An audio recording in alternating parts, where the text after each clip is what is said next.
যুক্তরাষ্ট্রের ইতিহাসে স্মরণকালে সবচেয়ে ভয়াবহ দাবানল নির্বাপনে ক্যালিফোর্নিয়ায় দিনরাত খাটছেন ফায়ার ফাইটাররা। 4 দিন পেরুলেও কমেনি অগ্নিশিখা, বরং দাউ দাউ করে 6টি এলাকায় জ্বলছে আগুন। 24 ঘন্টায় শুধু প্যালিসেডেই পুড়েছে আরও 1000 একর। সুখবর তো দূরের ব্যাপার, উল্টো পরিস্থিতি আরও খারাপ হওয়ার পূর্বাভাস দেওয়া হচ্ছে। দিক পরিবর্তন করে এখন কাউন্টির উত্তর পূর্বেও ছড়াচ্ছে আগুন। ঝড়ো বাতাস আর শুষ্ক আবহাওয়ার কারণে আরও ভয়ঙ্কর রূপ ধারণ করছে দাবানল। ঘন্টায় 70 মাইল পর্যন্ত হতে পারে বাতাসের গতিবেগ।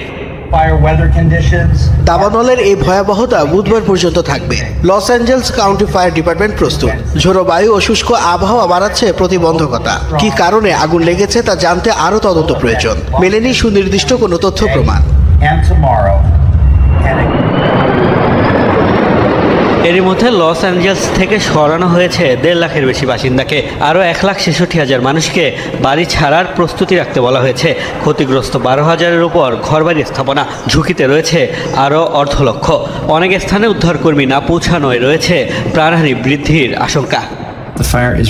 এখনই শেষ হচ্ছে না এই দাবানল। আবহাওয়া পরিস্থিতি খুব খারাপ। ধারণার তুলনায় খারাপ হতে পারে অবস্থা, বাড়তে পারে প্রাণহানিও। প্রত্যাশা এই সংখ্যা 3 অঙ্কে পৌঁছাবে না।